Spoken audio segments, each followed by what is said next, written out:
Fungsi penawaran adalah suatu fungsi yang menunjukkan hubungan antara harga dengan jumlah barang atau jasa yang ditawarkan oleh produsen. Fungsi penawaran digunakan produsen untuk menganalisa berapa banyak barang yang diproduksi. Fungsi penawaran mengikuti hukum penawaran, yaitu jika harga naik, maka jumlah barang yang ditawarkan naik, dan jika harga turun, maka jumlah barang yang ditawarkan akan ikut turun. Dikarenakan hubungan yang berbanding lurus, jadi untuk menghitung fungsi penawaran dan juga mencari persamaan kurvanya itu bisa menggunakan rumus P dikurang P1 sama dengan Q dikurang Q1 dibagi P2 dikurang P1 sama dengan Q2 dikurang Q1, di mana P itu adalah harga dan Q adalah permintaan. Untuk P1 sendiri itu adalah harga yang diketahui satu dan P2 itu harga yang diketahui kedua. Dan untuk Q1 itu adalah permintaan yang diketahui satu dan Q2 itu adalah permintaan yang diketahui kedua. Oke, pada saat kali ini aku akan langsung membahas tentang contoh soal mencari fungsi penawaran. Di sini sudah ditampilkan kurvanya dan kita harus mencari berapa fungsi penawaran dari kurva tersebut. Pertama-tama yang harus kita lakukan adalah mencari besaran P1, P2, Q2, dan Q1-nya. Di sini sudah diketahui jika P1-nya itu sama dengan 0, P2-nya itu sama dengan 10, untuk Q1-nya sendiri ini minus 20 dan juga Q2-nya itu sama dengan 0. Dan jika sudah diketahui, kita bisa langsung masukkan ke dalam rumus mencari fungsi penawaran yang sudah aku bahas tadi. Dimana di sini adalah P dikurangin 0 sama dengan Q dikurangin minus 20 dibagi 10 dikurangin 0 sama dengan 0 dikurangin minus 20. Lalu kita bisa mendapatkan hasil P dikurang 0 sama dengan Q plus 20 dibagi 10 sama dengan 20. Lalu kita langsung bisa menggunakan metode kali silang dan langsung bisa mendapatkan hasil 2P sama dengan Q plus 20. Lalu bisa langsung kita pindah ruas di mana 2P minus 20 sama dengan Q. Dan untuk bisa mendapatkan fungsi penawarannya, kita pindah ruas lagi Q-nya di depan menjadi Q sama dengan 2P minus 20. Jadi jawaban yang tepat itu ada pada opsi C. Fungsi permintaan. Fungsi permintaan adalah suatu fungsi yang menunjukkan hubungan antara harga dan jumlah barang atau jasa yang diminta. Rumus fungsi permintaan digunakan untuk menganalisa perilaku konsumen dan harga barang atau jasa, di mana hubungan antara harga dan jumlah barang yang diminta itu selalu berbanding terbalik. Jadi kalau misalnya harganya naik, maka permintaan akan turun. Begitupun sebaliknya, kalau harganya turun, maka permintaannya akan naik. Selanjutnya ada rumus dari fungsi permintaan itu sendiri. Karena fungsi permintaan ini selalu berbanding terbalik, untuk menghitung fungsi permintaannya dan mencari kurvanya, kita bisa menggunakan rumus fungsi permintaan sebagai berikut, di mana P dikurang P1 per P2 dikurang P1 sama dengan Q min Q1 per Q2 dikurang Q1, di mana P ini adalah harga, P1 adalah harga diketahui 1, P2 harga diketahui 2. Dan Q di sini itu permintaan, Q1 permintaan diketahui 1, Q2 permintaan diketahui 2. Nah, bisa lihat di sini ada grafiknya, di mana di grafiknya itu menunjukkan kalau misalnya harga semakin tinggi atau semakin naik, maka permintaannya akan turun. Kemudian di sini ada contoh soal, ada tabelnya. Dan pertanyaannya, jika harga buku diari per unit sebesar 22.000, maka berapa banyak permintaan buku diari yang akan Lisa dan Daniel minta? Langsung saja, langkah penyelesaiannya yang pertama kita nyari fungsi permintaannya Lisa dulu. Nah, langkah pertama itu kita harus tahu nih, Q1-nya berapa, P1-nya berapa, Q2-nya berapa, P2-nya berapa. Nah, di soal itu Q1-nya sama dengan 2, P1-nya sama dengan 20.000, Q2-nya 3, P2-nya 18.000. Nah, langkah keduanya kita hitung dengan menggunakan persamaan garis lurus.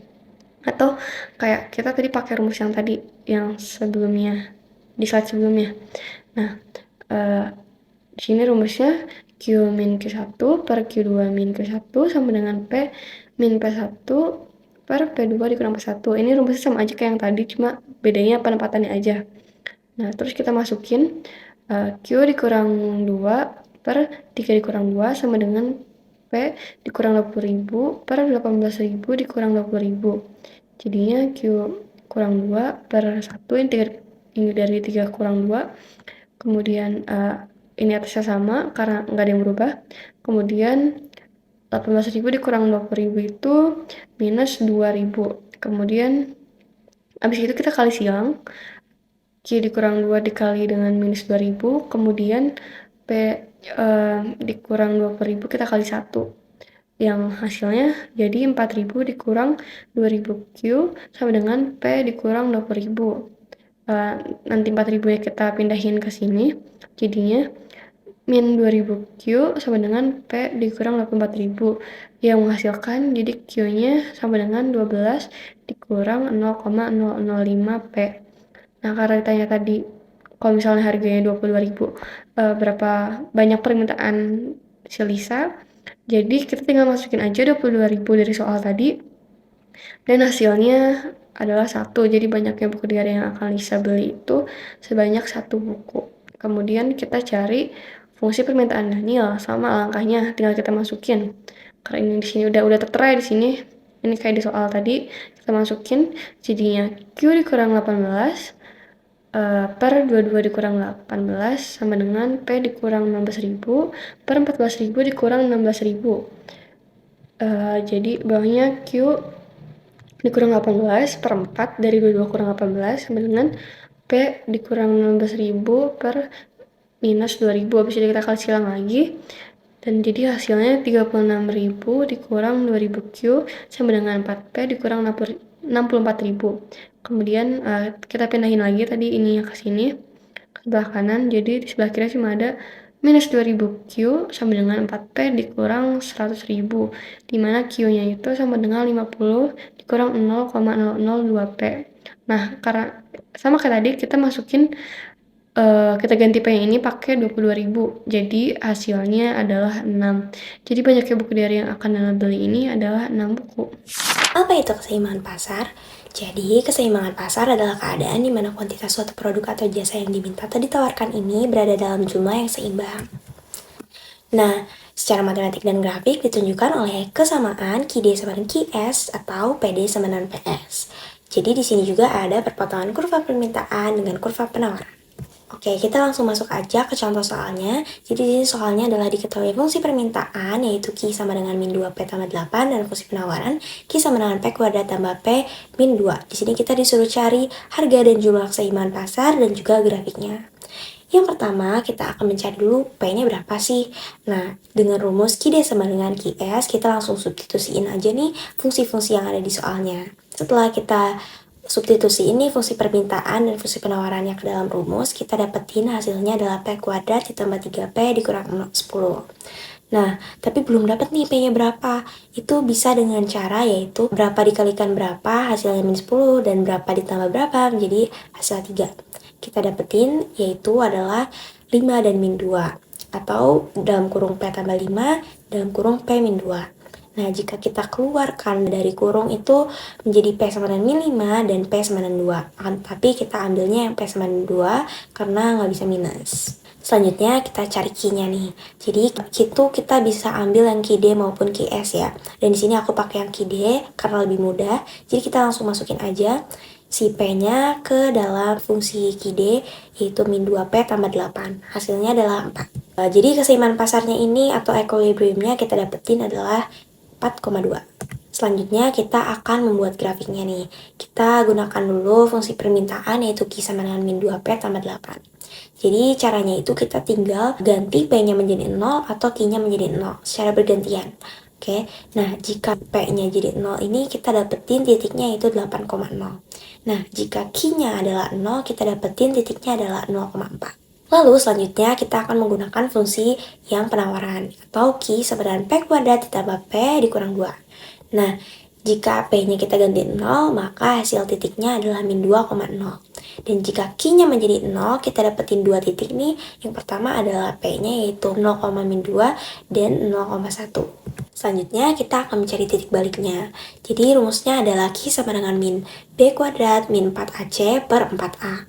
Di sini ada fungsi penawaran yaitu P kuadrat ditambah P min 2 sama dengan 0.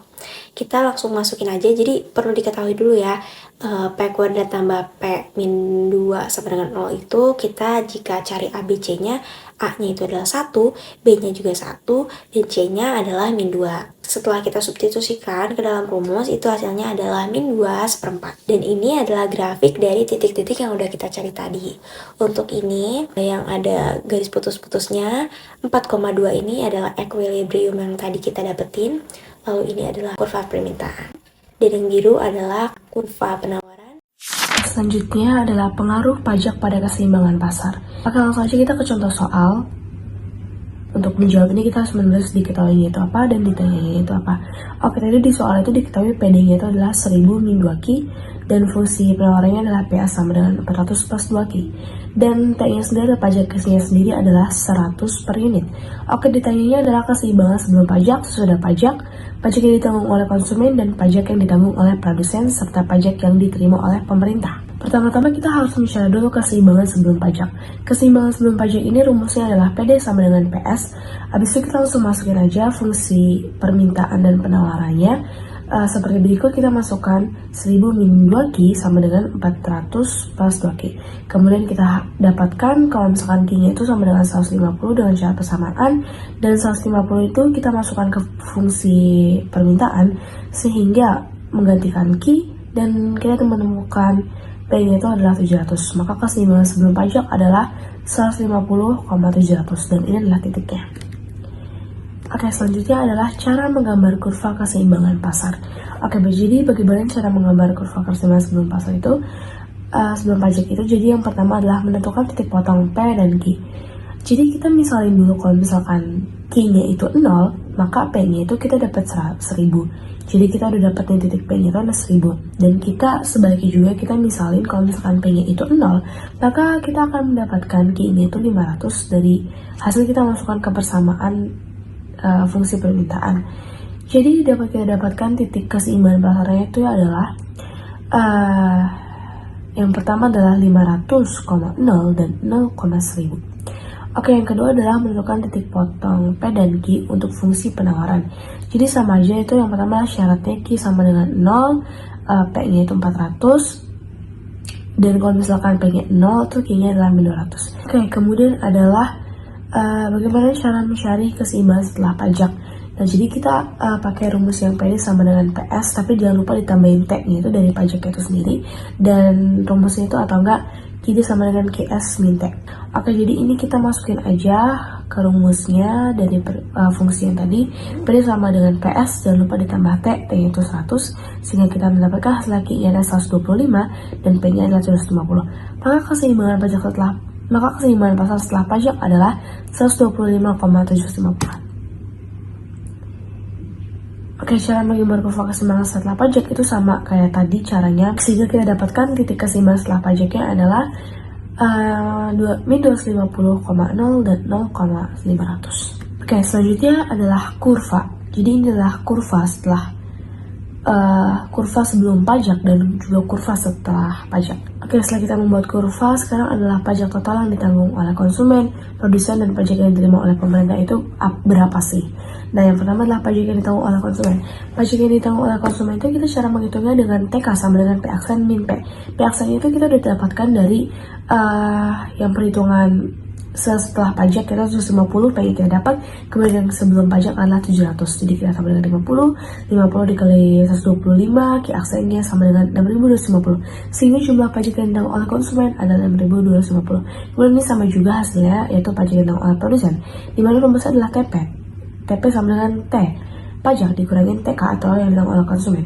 Jadi 100 dikurangi 50 sama dengan 50, terus habis itu kita kalikan dengan 125, sehingga pajak yang ditanggung oleh produsen adalah 6.250. Oke, yang kedua adalah pajak yang diterima oleh pemerintah berapa sih? Pajak yang diterima oleh pemerintah itu sendiri rumusnya adalah T besar sama dengan Q aksen kali T. Q aksennya tadi kita sudah ketemu ya, yaitu 125, dan T-nya itu sendiri adalah 100. Jadi pajak yang diterima oleh pemerintah adalah 12.500.